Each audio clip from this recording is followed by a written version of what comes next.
Ringkasan sejarah 800 tahun kekuasaan Islam di Andalusia. Perjalanan umat Islam di Andalusia tak selalu indah.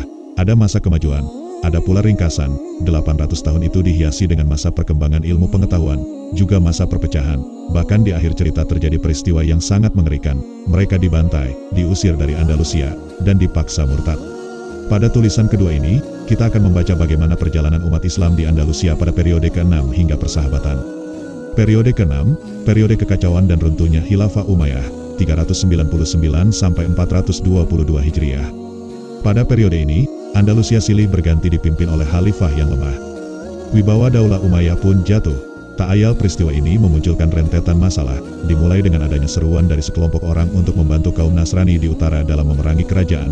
Kemudian tusukan duri dalam daging dari kalangan Berber menguat, mereka menyiapkan strategi perlawanan terhadap kerajaan. Lebih parah lagi, sejumlah wilayah di Andalusia, khususnya di bagian selatan, menyatakan merdeka.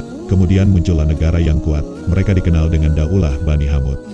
Peristiwa utama pada periode ini adalah kembalinya Asobiyah, fanatik suku, antara Arab dan Berber, dan muncul pemain baru yaitu orang Sakaliba, budak-budak Eropa. Awalnya, Al-Hajib Al-Mansur mempekerjakan orang-orang ini dengan tujuan menyetarakan kelas antara Arab dan Berber. Ternyata di kemudian hari, kebijakan Al-Hajib Al-Mansur ini membidani masalah yang sama. Periode ke-7, masa Raja-Raja Kecil, 422 sampai 483 Hijriah. Periode ini adalah masa perpecahan dan perpecahan, masa di mana Andalusia yang sebelumnya hanya dikuasai oleh satu kerajaan Islam, kini terpecah menjadi kerajaan-kerajaan kecil yang umumnya lemah. Raja-raja mereka adalah orang-orang yang haus kekuasaan, kepemimpinan dipegang oleh keluarga atau kabilah. Hal ini semakin mempertajam isu ras di Andalusia. Kerajaan kecil yang menguasai Andalusia kala itu terdiri dari 22 kerajaan. Orang-orang Berber menguasai wilayah selatan, Sakaliba di sebelah timur, sisanya dipegang oleh klan-klan Bani Umayyah. Peristiwa-peristiwa penting yang terjadi di masa ini adalah: pertama, degradasi akhlak para raja pemimpin akan menjadi teladan rakyat. Gerak-gerik mereka begitu terlihat, karena mereka adalah tokoh utama dalam suatu negara, sehingga apa yang mereka lakukan akan dengan cepat mempengaruhi dan mempengaruhi rakyatnya. Di masa ini, para pemimpin menularkan sifat-sifat lemah, penakut, dan lalai. Akibatnya pergerakan Nasrani di utara tak terpantau oleh mereka. Kedua, terjadi perang saudara karena haus kekuasaan. Para raja kecil ini saling berperang dengan raja muslim lainnya. Mereka ingin memperluas kekuasaan mereka. Peperangan sesama muslim pun tak terhindarkan. Masing-masing kerajaan muslim ini menggandeng kerajaan Nasrani tetangga mereka untuk memerangi kerajaan muslim yang menjadi musuhnya. Inilah puncak keterpurukan di periode ini, menjalin kerjasama dengan Nasrani untuk memerangi muslim. Tidak ada lagi prinsip al-wala dan al-bara, setia kepada muslim, dan tidak setia kepada non-muslim. Ketiga, hanya Nasrani di utara. Saat kondisi umat Islam begitu terpuruk, kaum Nasrani di utara justru memperkuat persatuan mereka. Mereka bersatu di bawah pimpinan Raja Alfonso ke-6. Di bawah kepemimpinannya, Nasrani memperoleh kemenangan besar atas kaum muslimin di Andalusia. Di antara kemenangan besar yang dicapainya adalah merebut kota Toledo, kota yang dulu sempat menjadi ibu kota Andalusia. Kemenangan ini menimbulkan pengaruh yang begitu besar, kemenangan yang dampaknya terasa sampai runtuhnya Andalusia. Keempat, munculnya fanatik kesukuan. Di masa ini, kesukuan fanatik antara kaum muslimin di Andalusia begitu kental. Periode ke-8, masa Murabitun, 484 sampai 539 Hijriah. Pada periode ini, umat Islam kembali merasakan sebagian masa kegemilangan sebelumnya. Murabitun berjasa menaklukkan kerajaan-kerajaan kecil di Andalusia kemudian meleburkannya ke dalam wilayah kekuasaan mereka. Kerajaan yang berpusat di Afrika Utara ini dipimpin oleh seorang raja yang kuat bernama Yusuf bin Tashfin. Yusuf bin Tashfin berhasil mengembalikan wibawa umat Islam di Andalusia, sehingga umat Islam lebih terhormat dan disegani Salibis Spanyol. Ia berhasil menyejajarkan pasukannya dari Afrika Utara menuju Andalusia dan mengalahkan Salibis Spanyol di Perang Zalakoh. Pertempuran Sagrajas, tahun 479 ia berhasil mendesak orang-orang Nasrani dan menghalangi kejahatan mereka atas kaum muslimin Andalusia. Setelah mendapatkan kemenangan, Yusuf bin Tashfin kembali lagi ke pemerintahan pusatnya di Maroko. Beberapa tahun kemudian ia kembali lagi ke Andalusia untuk memerangi raja-raja kecil yang kembali bertikai dan membahayakan umat Islam Andalusia. Para ulama Andalus mendukung kebijakan Yusuf bin Tashfin ini, karena tidak ada jalan lain kecuali menaklukkan para raja agar terwujudnya persatuan dan kekuatan. Misi ini berhasil dituntaskan pada tahun 484 Generasi awal Murabitun adalah orang-orang sederhana. Mereka awalnya sekelompok penjaga perbatasan yang taat beragama. Kemudian berhasil membangun negara. Merekalah yang membawa mazhab Maliki ke tanah Maroko.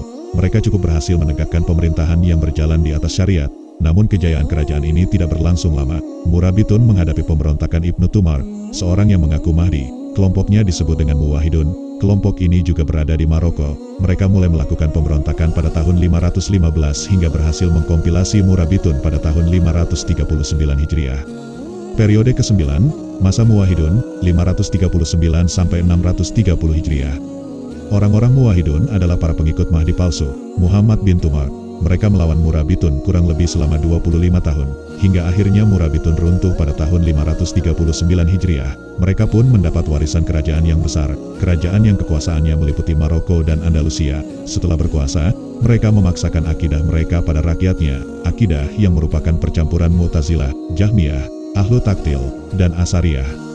Sehubungan dengan peperangan, mereka memiliki visi yang sama dengan Murabitun. Mereka juga berperang dengan raja-raja Kristen Spanyol. Mereka memenangkan banyak perang, dan perang terbesar yang mereka menangkan adalah Perang Al-Arak, pertempuran Al-Arkos tahun 591 Hijriah. Kemenangan ini setara dengan kemenangan kaum muslimin dalam Perang Zalakoh, Ukels, dan Fraga. Pada tahun 609 Hijriah, orang-orang salib berhasil memperoleh kemenangan besar atas Muwahhidun di Perang Al-Iqab, pertempuran Las Navas de Tolosa. Mereka membungkukkan Muwahhidun dan menyegerakan keruntuhannya. Faktanya, kaum muslimin Andalusia juga berkali-kali melakukan pemberontakan terhadap Muwahhidun. Kemungkinan besar pemicunya adalah rusaknya akidah para penguasa kerajaan ini. Periode ke-10, masa pemerintahan Bani Al-Ahmar di Granada, 630 sampai 897 Hijriah. Setelah runtuhnya Muwahhidun, Andalusia kembali terpecah menjadi wilayah-wilayah kecil yang lemah. Keadaan ini semakin mempermudah Nasrani Spanyol menguasai mereka. Berturut-turut strategi kota-kota jatuh ke tangan mereka, dimulai dari Valencia, Cordoba, Murcia, dan Sevilla jatuh dalam waktu yang singkat. Keadaan ini memaksa kaum muslimin untuk hijrah ke kerajaan Granada di Andalus Selatan, sebuah kerajaan yang didirikan oleh Muhammad bin Yusuf an-Nasri, yang lakopnya adalah Ibnu al-Ahmar. Kekuasaannya diteruskan oleh anak keturunannya hingga runtuh pada tahun 897 Hijriah. Selama 200 tahun lebih, kerajaan kecil ini remuk redam menahan gempuran Nasrani Spanyol. Di tengah keterpojokan dan boikot, Granada berhasil bertahan secara mandiri. Mereka disokong oleh rakyat yang profesinya bervariasi, mulai dari petani, pedagang, dan industri. Inilah yang menopang kekuatan ekonomi dan militer Granada. Selain itu, mereka juga mendapat bantuan dari Bani Marin di Maroko. Mereka sokong Granada dengan tentara dan persenjataan untuk menghadapi orang-orang Spanyol. Granada mencapai puncak kejayaannya di masa pemerintahan Muhammad kelima dari Bani Ahmar 763 Hijriah. Setelah itu terjadilah perpecahan dan perang saudara di tengah Bani Ahmar, khususnya perkawinan antara Ali Abu Hasan dengan anaknya Abu Abdullah. Kerusakan pada tubuh kerajaan pun tak terhindarkan. Di sisi lain, raja-raja Spanyol bersatu di bawah pimpinan Ferdinand dan Isabella. Mereka semua bersekutu menghadapi Granada. Mulai tahun 895 Hijriah, orang-orang Spanyol tanpa ampun menggempur Granada. Akhirnya Granada menyerah. Tepatnya pada tanggal 21 Muharram 897 Hijriah, runtuhlah benteng terakhir umat Islam di Andalusia itu. Dengan runtuhnya Granada, umat Islam menghadapi babak baru, babak sejarah yang sangat menarik untuk diceritakan. Jutaan umat Islam dibantai dan disiksa, sebagian lainnya dipaksa murtad memeluk Kristen. Inilah halaman penutup dari 800-an tahun kekuasaan umat Islam di Andalusia. Wallahu a'lam bishawab.